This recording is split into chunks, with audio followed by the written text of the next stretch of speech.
Hello, friends, and welcome back to Malicious Compliance Stories. The mother in the first story is a thief and a liar, plain and simple.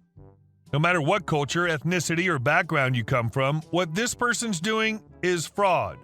Here we go. Pay for my groceries. I want to say this is my first run-in with this woman. It isn't. I was in a Tesco in the Glasgow area. The store has these machines that you take around the shop, scan and bag the items as you pick them up, and pay once you're finished your shop. It saves time scanning, bagging at the registers. I was at the register with a rucksack full of groceries. I see this woman with 2 young children sitting in her trolley. Her trolley's full, easily a fortnight's worth of expensive snacks and other food, most of which I couldn't even justify buying for myself. I've seen her before. I know her shtick. She's Roma, which I know because I have a Romani family, visibly not from the UK. In the past, she's pulled up to the register next to me, pretended to try and pay for her hoard, and when she can't pay, she turned and in broken English asked me to pay for her groceries. With a smile and nod towards her 2 kids, both under 5 years old by the looks of it. She pulled up next to me, and just as I'd paid and was still adjusting my bag, she tapped me on the shoulder. I rolled my eyes and looked to a shop assistant, and the look he gave me confirmed my suspicions. This is a common occurrence. I say hi to the lady, and she says, "Hello, can't pay today, can you?" and pointed to the card reader. The first time I came across her, I felt genuinely bad. An immigrant mother with 2 kids, things are bound to be tight. However, even the first time, her trolley was full of luxury foods and snacks. Pretty insulting when I have a rucksack full of canned beans and frozen veggies. But this time it really did annoy me. I'm flat broke and often have to borrow money from people to eat. I know how poor people shop for food, and it isn't by filling a large trolley with expensive meats and luxury snack foods. If someone gave me £10, I wouldn't spend it on 3 snacks. I'd buy veggies and pasta and enough food to last a week. I was grumpy, tired, and honestly pretty offended. I just said no and left, despite really wanting to confront her. She had a heavy accent and gave a few weak pleas as I walked away, but didn't follow me more than a few steps. She turned back to her shopping, probably to wait on someone more pliable. Relying on your ethnicity and children to try and get strangers to pay for a shop that's easily £150 is so damn ballsy. I don't even have that much money after rent, damn it. And our second story. 4 a.m. on a Sunday night. I live in a 30-person apartment building in my college's town. It's small, the walls are patchy from years and years of repainting with different hues of white. The windows don't close completely. The walls are paper thin and the doorways are angled from the limestone substrate, slowly dissolving into the creek that runs next to it. But it's mine. I pay for it with my own money that I work for. It's also home to a bunch more college students. Sometimes it gets loud. There's really no rules there. You can drink, smoke, whatever you want, or play music to your heart's content. However, it's home to some of the worst type of people. 20-something fraternity guys. They invite their crap friends over, screeching girls, my parking spot always taken, horridly loud music. Most times they keep it cool, only party until 2 a.m. That's agreeable. It's Friday night, you're trying to have some fun. Who can blame you? I have parties myself. However, Sunday nights seem to be their witching hour. They go on and on until the sun comes up sometimes. After numerous times of me getting out of bed and asking to keep it down a little or just to close the door, I lost my composure. They decided to take out the recycling, which they just threw in the trash dumpster anyways, at 4 a.m. Yelling and dropping bottles the whole time inside the building, they make their way down the 3-flight fire escape exit while propping the one-way door open with a can. They leave the door open as usual. I get out of bed, put something on to make my trek down the hallway, and come back to their apartment. I round the corner to their place and see the can in the door. I pass it and make a beeline to the apartment. The door's open, so I slam it shut and start my way back to my crappy flat. As I go around the corner again, I see through the outside window 15 of them in the parking lot, dropping bottles and cans and haphazardly throwing the bags into the dumpster. I'm an environmental biologist. They're doing the thing I detest the most, purposely littering. I snap. I take the can out of the door and let it shut with a satisfying slam. They're locked out of the entire building, and it's below zero outside, and none of them are dressed for the weather. I casually make my way back to my apartment and put the can I took in my recycling and get into my bed. My girlfriend thanks me for being so brave, and I tell her I got her a present. A minute later, you can hear the muffled sounds of bros pulling the fire escape door with all their might trying to get it open. The little chirp the door alarm makes keeps firing off because the door opens just enough to make the sound of victory ring throughout the halls. A few minutes later, it stops, and I quietly slip into sleep to get up again at 7:30 for class. Justice was mine that night. And our next story. EM wants me fired for being rude to her child. Context. I work as a customer service manager in retail and get crazy customers every day. Most are actually chill, but there are always those 5 to 10 every day that just really bitter my egg roll. Customer comes up to my desk.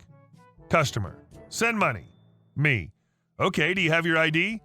EM. No, it's in my car. I'll be right back. Brayden, hold my spot in line. Kid. Okay, mommy. Me. Ma'am, I'm going to have to get the next customer while you go to the car. Begins morphing into a beast. Semi-EM, no, my son is going to stand in for me while I run out to my car. Remind you, this was last Saturday, our busiest day of the week, and we had a long line. I'm the manager, so I can't let the line get big or I get in trouble, and most customers are getting impatient now. Me. Ma'am, I'm sorry, but I can't allow that. He's not 18, so he can't continue the transaction for you until you get back. The lady is steaming now. EM. He will stand there and cover for me while I go get my ID. Don't be rude to my child and tell him that he's not grown. Meanwhile, the kid's crying and mumbling. EC. Mommy, he said I'm a baby. EM. You said what to my son? At this point, I'm so confused because I barely said anything, and that was not one of them. So the lady screams at me some more until a customer in line, until an angry man in like comes up. AM. Lady, please just get your ID. I'll wait. I really need to get this done before work. EM. Don't tell me what to do. Matter of fact, I'll just stand here and no one will go. EC. Mommy, I want my iPad. EM. It's dead, honey. Looks at me. Can you get my child a charger from electronics for his iPad? Me. Ma'am, there's no time for that. And I really can't do that because that's not our policy. EM. F this place. I'm calling corporate on you. AM. Get the F out of here, lady. And this lady runs off to one of my managers and gets the Walmart number. And I've never seen her again. I did get a complaint about me being rude to her kid, cursing at her and saying she was a thief. On her way out, she gave me the finger and the kid was still crying for his iPad. Fun times at, you guessed it, Walmart. And our next story. Sure, I'll say something. I work in security for a major U.S. manufacturer which, despite all its flaws, is a much better job than any I've held in the past. After I was hired, my manager warned me that HR has an outsized role in the company compared to others I may have encountered. I haven't necessarily noticed this myself, but I've only been with the company for a short time. Regardless, I always take HR concerns to heart because I like this job and don't want to jeopardize it. Now, the strangest thing about this job, to my mind, is that employees do not have access to the company's policies. I've asked for a copy of the employee policy manual more than once, and I've been repeatedly told that such a thing doesn't exist. One day, I was working at the front security desk when the HR manager, Karen, not a real name but a real temperament, approaches and starts chatting with me. Everything was pleasant until an employee entered the building wearing pajamas. Karen starts fuming and tells me that I need to go say something to the young lady about her pajamas. I ask why, and Karen turns her bitchiness towards me with, because it's against company policy, and I said so. Okay, got it, no problem. I go and flag down the young lady and tell her those pajamas look very comfortable, but the HR manager would like to have a word with you about them, and point to Karen. I go back to my chair, and the young lady approaches Karen, who's acting flabbergasted that she's going to have to deal with this. Karen manages to mumble her way through telling the young lady that her clothes are inappropriate and against policy. The young lady asks to see said policy. The pair head back toward, presumably, the HR office, and I go back to whatever it was I was doing. The next day, my big boss, who's my manager's manager and is about 3 levels higher than Karen in the corporate structure, calls me into his office and asks why Karen wants me written up for insubordination. Having only had one interaction with Karen that day, I tell him about what happened. He basically tells me not to worry about anything, that he'll handle it, and that I'll not be written up. The next day, the security office and every security post has a memo posted from my big boss. I don't remember it word for word, but the gist of it said, "We are paid to handle security and emergencies only. We do not handle policy enforcement. If you're approached about a policy violation, you are to direct that person to their manager or to HR." I've only seen Karen a few times since that day, but every time I have, she has flat out ignored me. And our last story. Denied my neighbor access to my family's dock. I, 30-year-old male, spend my vacation days in the summer up north at my parents' cottage. The property itself is a riverside one with a beach that's split between two houses. Due to the size of the beach, my family and the former owners agreed to only put in a single dock.